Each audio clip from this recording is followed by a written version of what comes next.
13. 9/11 and the Hutchison Effect. Handling the Truth.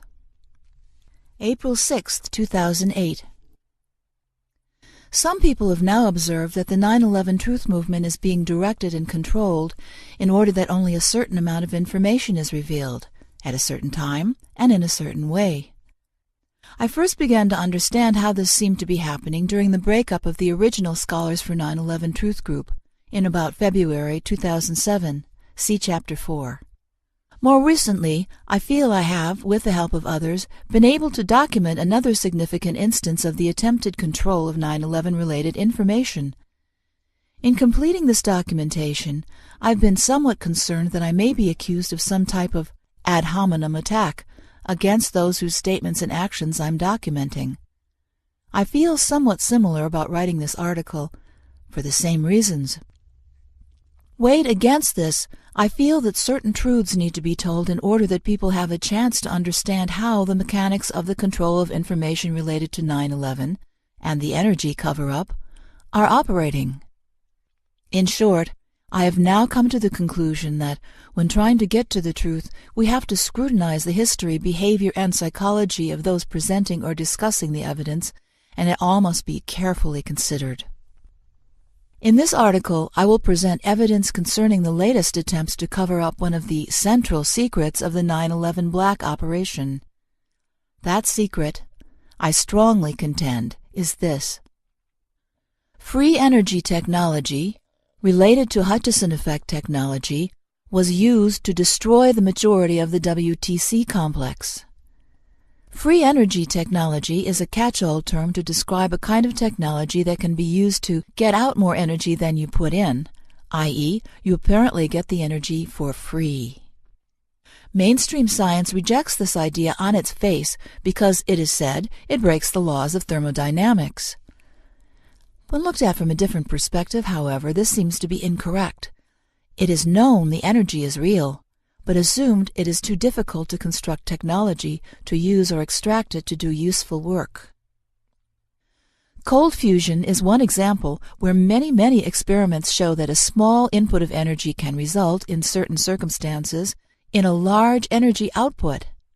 See www.lenr-canr.org.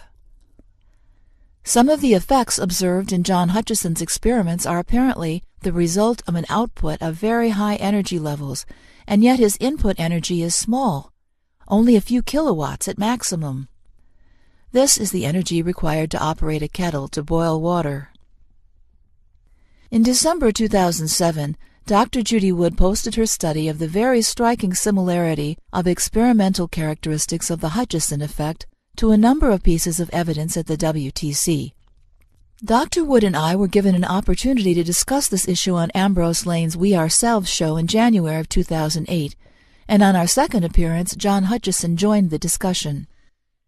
Following this radio show appearance, two of the people associated with the 9/11 Scholars Group, Professor Jim Fetzer, the founder, and Ace Baker, not a listed member of the Scholars Group but a regular guest on Fetzer's radio show, when challenged, began to behave differently toward Dr. Wood and I, at least in relation to the Hutchison effect study. I attempted to document this change in behavior in the articles referenced above. Following the actions of Baker and Fetzer, I asked that my name be deleted from the 9/11 Scholars list. In the articles referenced above, I documented the very strong reaction of Fetzer and Baker. They both essentially agreed that John Hutchison was a fraud, and in saying this ignored a considerable amount of evidence, which suggested beyond reasonable doubt that John Hutchison's work was valid. It is interesting to note that there was an apparent change in strategy by Fetzer, sometime in February of 2008, from apparent support of Dr. Wood's study to his support of Baker's pernicious debunking tactics. Good cop. On February 5, 2008, Jim Fetzer sent Dr. Wood an email which had come from one of his contacts, which included these paragraphs. This contact was enthusing about Dr. Wood's research. I've been meaning to write to you on a number of issues, not least your collaboration with my dear friend Dr. redacted by author, which I was instrumental in bringing about and for which he is very grateful. in particular for, quote, having opened their minds to the work of Dr. Judy Wood, Morgan Reynolds, as well as your own, unquote. And another letter. Hi, redacted by author. You've been right about Judy Wood. I've been studying the website and I had to update mine. This is of such importance that I have CERN people and international physicists on the edge of their seats. And today I will have a meeting with one of them. We might just nail the evidence soon. Thanks. It should be noted that Jim Fetzer has not posted any of his own original 9/11 research in the way Dr. Judy Wood has, though he does have other research posted on the possible involvement of directed energy weapons in the death of Senator Paul Wellstone. From reading these forwarded messages, it seemed that people at CERN were interested in Dr. Wood's research. This seemed, on its face, like a very positive development. Much of the research at CERN concerns energy phenomenon of one type or another. However, these messages were never followed up with anything more substantive, and were therefore quickly forgotten about, especially once the Ace Baker campaign was underway. The next few email exchanges centered around Ace Baker's fake video debunking attempt, but on February 26, 2008, Ace Baker announced he would be appearing on Jim Fetzer's show. Dr. Wood thought this was rather an odd way to do things, that Fetzer was going to get someone else to talk about Dr. Wood's research with Fetzer before Dr. Wood did. Dr. Wood therefore emailed Fetzer and several others in a small group to say this much.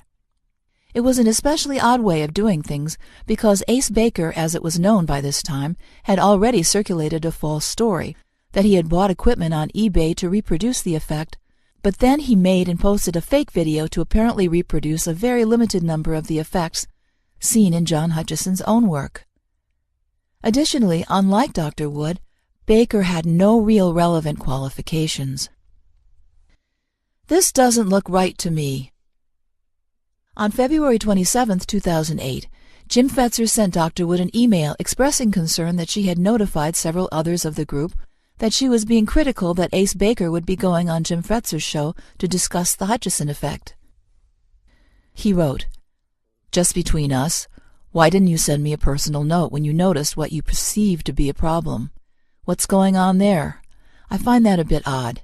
And you and John already appeared with Morgan to discuss the H effect, so what's the deal if Ace is doing something with it? I admit I have been sicker than a dog with stomach flu, simply tried to solve what you took to be a problem.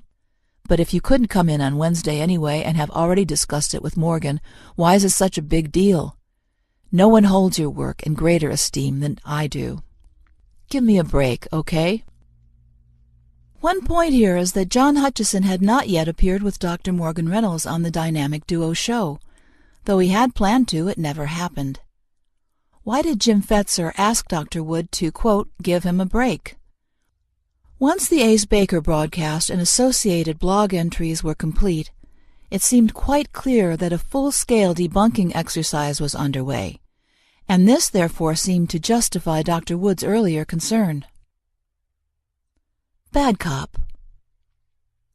On March 3, 2008, shortly after Judy Wood and John Hutchison's broadcast on the Dynamic Duo, Jim Fetzer sent another email to Dr. Wood. The tone of this message was rather different to previous messages he had sent. "Just between us, if Dr. Wood were to back off her relations with Hutchison, whom I consider to be a fraud, I think her standing can be salvaged. Whether she's willing to do that, I have no idea. But this is certainly an option that is available to her. We all make mistakes and have misplaced enthusiasm. But my opinion is that, absent physical explanations of the kind I asked of him at the time on the air, he is most unlikely to contribute to our and her success." Here Fetzer suggests Dr. Wood should not continue her association with John Hutchison. The reason given is not based on any evidence. It is that Fetzer, quote, considers John to be a fraud. Fetzer specifies no particular evidence, merely that John could not explain his phenomenon. However, this statement by Fetzer is not 100% accurate. John did provide a basic explanation of his phenomenon during the broadcast, and it was thus. Okay, I don't normally go into theories too much. I have my own personal theory that it's affected on a subatomic level, but René Louis Vallée and Andrei Sakharov brought up some interesting reports, along with many others, on what happens here, and we found that the RF fields are not the cause or the electrostatics. It's something that happens after that. They seem to join or be combined in space and time to cause another effect, which happens to be like a shielding of the gravity pull, basically the reverse of gravity. And you see things lift off.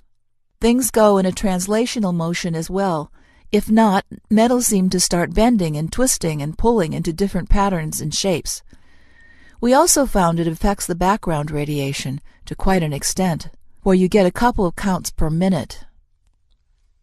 John then names several scientists who have evaluated the phenomenon, and several of them have posted reports. If John Hutchison was a fraud, why did he agree to come on Fetzer's radio show, no fee is paid, where he could, in theory, be exposed as a fraud? Recently, part of the interview with Fetzer and Hutchison was transcribed for us by someone. One section makes particularly interesting reading. It follows. Hutchison: Well, my education is, I flunked my coloring book and blocks. I'm self-taught, and I've been involved in many applications in engineering and research, and one of them happened to be into Nikola Tesla, and I was able to replicate a lot of his experiments. Pushing it beyond the envelope there, we managed to cause levitation of objects and also the destruction of objects, as it's called. And it gained interest by the U.S. military back in 1983, and they did a lot of experiments and tests with it. Fetzer: So you grew up in Canada. Why does Fetzer ask about John's upbringing rather than the interest of the U.S. military and his experiments? At this point, Fetzer knew that U.S. defense contractors such as SAIC and ARA were defendants in the key TAM cases of Drs. Wood and Reynolds. So why doesn't Fetzer have an interest in what John has to say about the military's work with John? Fetzer does not discuss this at all in the rest of the program. Fetzer ignores evidence. Again, as documented previously, Fetzer willfully ignores the strong correspondence between the WTC evidence and fully documented effects seen in John Hutchison's experiments: bent horseshoe-shaped beams, spontaneous cold fires, levitation, transmutation of materials, and ongoing effects. How can Fetzer threaten Dr. Judy Wood's reputation? What gives him the right to do so? What gives him grounds for using this sort of language when Dr. Wood's association with Fetzer is completely informal? She is not an employee, nor does Fetzer have any agreed method of working with her. Therefore, what on earth compels him to talk about, quote, salvaging her reputation, unquote? Can this email therefore be perceived as some kind of thinly veiled threat? Another peculiar aspect of the message is that, rather than starting a new message or replying to one from Dr. Wood, Fetzer had forwarded an article from the Washington Post, entitled The New Art of War. He also changed the subject line of the message. Why did he include this article in the message to Dr. Wood, which was also copied to Jerry Liepart and Dr. Morgan Reynolds? Why did it include a very long list of recipients, to which the original forwarded message was sent? This list included Stephen E. Jones and others. The New Art of War article begins as follows. If there were any doubts that the United States is preparing for war in space and cyberspace, testimony before the Strategic Forces Subcommittee of the House Armed Services Committee last week would have wiped them away. According to General Kevin B. Chilton, head of the U.S. Strategic Command, quote, our adversaries understand our dependence upon space-based capabilities, and we must be ready to detect, track, characterize, attribute, predict, and respond to any threat to our space infrastructure, unquote. Although space threats have received much attention in the past, it was the possibility of cyberspace warfare that was given new emphasis at the hearing. Was Fetzer giving some coded indication that Dr. Wood exposing the truth about what destroyed the WC is a threat to the U.S.'s space infrastructure? Was he somehow indicating Dr. Wood's exposure of this evidence could be treated as an act of cyber terrorism? Is it a possibility that Fetzer is actually going along with the unfolding agenda for tighter global control of ordinary people, while at the same time pretending he is working to prevent its implementation? Also, if Fetzer truly thinks Dr. Wood had something wrong in her Hutchison effect study, why didn't he address this on his radio show as he went through the JJ pages? Fetzer raised no points of criticism during the broadcast. Before sending this message, Fetzer had no specific argument with anything John Hutchison or Judy Wood had said. He merely thought, quote, there was a possibility of fraud, unquote. This is true with almost every controversial issue, and the only way to resolve it is by considering the widest possible range of pertinent evidence. Questions and speculations. I find the above developments of some concern, both for what they are and the additional questions they raise. It was puzzling to receive initial communications from CERN via Fetzer, apparently supportive of Dr. Wood's new research that had been publicly discussed several weeks earlier. How does Fetzer know people at CERN? Why didn't any of these people contact Dr. Wood directly? Why was the communication routed through Fetzer? What then caused the switch to a tone which was more sinister, mentioning the idea that Dr. Wood's reputation can be salvaged, even though no evidence had been presented to show that her study was somehow invalid? Is it possible that psychological tactics were in use by Fetzer? Perhaps he hoped that Dr. Wood would be very enthusiastic about CERN's apparent interest, and pursue this angle in preference to some other one, such as work on the key TAM cases. One possibility is that CERN would not want any information relating to free energy technology to become widely known. They are large benefactors of energy-related research. CERN has an annual budget of more than 600 million euros and more than 6,000 regular users working in 500 institutes in 50 different countries. The Hutchison effect and cold fusion hold the potential to produce limitless, cheap, free energy, with relatively simple equipment compared to what is used at places like CERN. At CERN, however, things like hot fusion are, unsurprisingly, promoted within the organization. So they too, like the military-industrial complex, have a very strong vested interest in keeping all this information out of public view, or in the realm of the incredible. As Dr. Wood did not express any specific interest in the CERN contact, did Fetzer then change his strategy from good cop to bad cop, hoping that she would react to a more threatening posture? Please consider the evidence and draw your own conclusions. Mainstream science rejects this idea on its face because, it is said, it breaks the laws of thermodynamics. When looked at from a different perspective, however, this seems to be incorrect. It is known the energy is real, but assumed it is too difficult to construct technology to use or extract it to do useful work. Cold fusion is one example where many experiments show that a small input of energy can result in certain cover-up one of the central secrets of the 9/11 black operation. That secret, I strongly contend, is this. Free energy technology, related to Hutchison effect technology, was used to destroy the majority of the WTC complex. Free energy technology is a catch-all term to describe a kind of technology that can be used to get out more energy than you put in, i.e., you apparently get the energy for free. Against this, I feel that certain truths need to be told in order that people have a chance to understand how the mechanics of the control of information related to 9/11 and the energy cover-up are operating.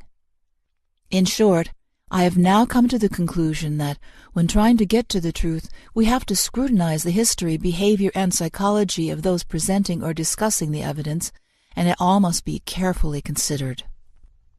In this article, I will present evidence concerning the latest attempts to February 2007. See Chapter 4. More recently, I feel I have, with the help of others, been able to document another significant instance of the attempted control of 9/11 related information, In completing this documentation, I've been somewhat concerned that I may be accused of some type of ad hominem attack against those whose statements and actions I'm documenting. I feel somewhat similar about writing this article, for the same reasons. Wade again. 13. 9/11 and the Hutchison Effect. Handling the Truth. April 6, 2008. Some people have now observed that the 9/11 truth movement is being directed and controlled in order that only a certain amount of information is revealed, at a certain time and in a certain way. I first began to understand how this seemed to be happening during the breakup of the original Scholars for 9/11 Truth group in about February